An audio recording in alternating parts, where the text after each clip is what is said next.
Hello, તો કેમ છો? સ્વાગત છે તમારું બધાનું ચિરાગવાળા બ્લોગ ચેનલમાં. તો મિત્રો, આજે આપણે જઈએ છીએ ગણપતિપુરા, જ્યાં છે વર્ષો જૂનું શ્રી ભગવાન ગણપતિ બાપાનું મંદિર. તો વિડીયોમાં છેલ્લે સુધી રહેજો. અને હા, જો ચેનલ ઉપર નવો હોય તો ચેનલને સબસ્ક્રાઇબ કરી દેજો. તો મળીએ હવે આપણે ડાયરેક્ટ ગણપતિપુરામાં.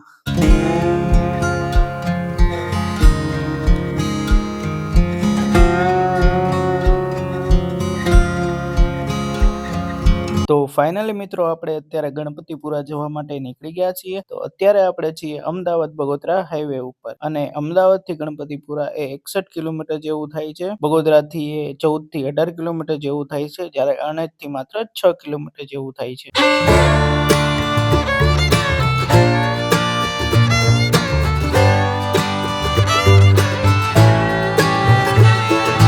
તો ફાઇનલી મિત્રો, આપણે પહોંચી ગયા છીએ ગણપતિપુરા, જે કોટ ગામમાં આવેલું છે મિત્રો.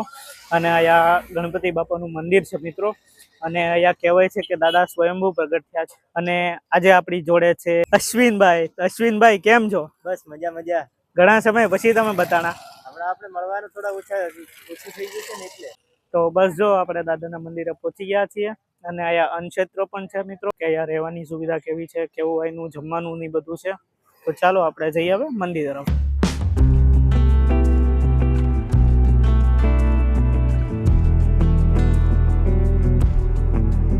મુખ્ય પ્રવેશ દ્વારથી આપણે જેવા અંદર આવશું એવું સામે જ તે દાદાનું આ મંદિર આવેલું છે, અને અહીંથી આપણે દાદાના મંદિર તરફ જવાનું છે. તો મિત્રો, તમે જોઈ શકો છો કે કેટલું સુંદર મજાનું આ દાદાનું મંદિર છે. તો ચાલો હવે આપણે જઈએ દાદાના દર્શન કરવા, અને સાથે તમને પણ દાદાના દર્શન કરાવીએ.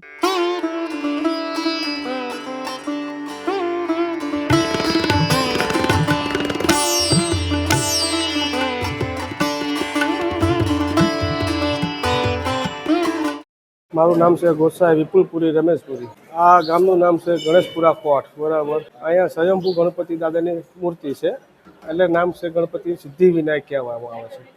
આ દાદા જમીનમાંથી આપોઆપ પ્રગટ થયેલા છે. બાજુના ગામમાં હાથેલ તલાવડી છે, ત્યાં પ્રગટ થયા હતા. પછી પાંચે ગામના ભેગા થયા કે ઓલા કે અમે લઈ જઈએ, ઓલા કે અમે લઈ જઈએ.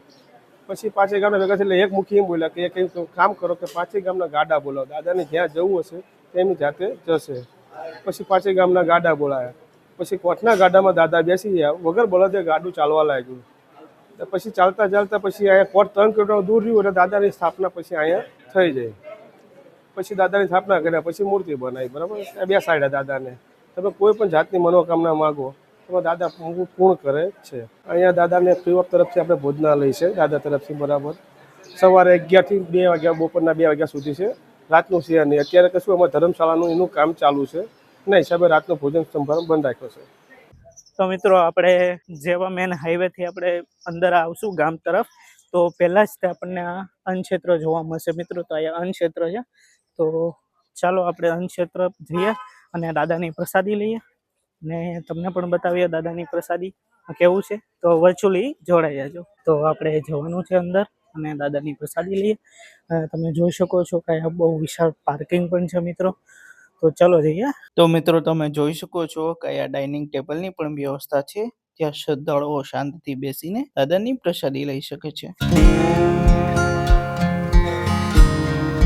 ગણેશ, આ નવું અન્નક્ષેત્ર 2 વર્ષ પહેલા બનાવેલું છે ગણપતિ મંદિર ટ્રસ્ટ તરફથી. સવારે 11 થી 2 વાગ્યા સુધી દાળ ભાત શાક રોટલીનું ભોજન આપવામાં આવે છે. દર રવિવારે એક મિષ્ટાન પણ આપવામાં આવે છે, અને સંકટ ચતુર્થીના દિવસે ફરાળ આપવામાં આવે છે.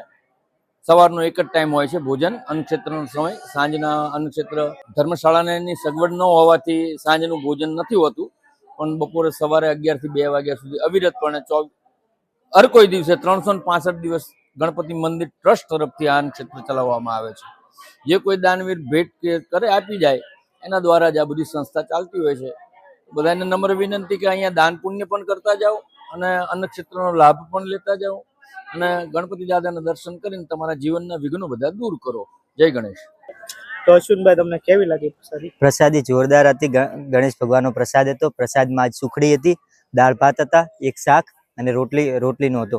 વ્યવસ્થા જોરદાર છે, જમવાનું જોરદાર છે. કમિટીના મેમ્બરોનો ત્યાંનો પ્રતિભાવ પણ જોરદાર છે. તે બધાનો રિસ્પોન્સ પણ સારો મળ્યો છે. જમવાનું જોરદાર, સુવિધા સારી છે. તો બસ મિત્રો, આજનો વિડીયો અહીંયા સુધી જ હતો. જો તમને વિડીયો ગમે તો વિડીયોને લાઈક, કમેન્ટ અને શેર કરવાનું ભૂલતા નહીં. અને જો ચેનલ ઉપર નવા હોય તો ચેનલને સબસ્ક્રાઇબ કરી દેજો અને બસ સપોર્ટ કરતા રહેજો. અને નેક્સ્ટ વિડીયો હું ક્યાં જઈને બનાવું એ કમેન્ટ કરજો. તો મળીએ હવે ડાયરેક્ટ નવા વિડીયોમાં. ત્યાં સુધી બધાને જય માતાજીને જય શ્રી કૃષ્ણ.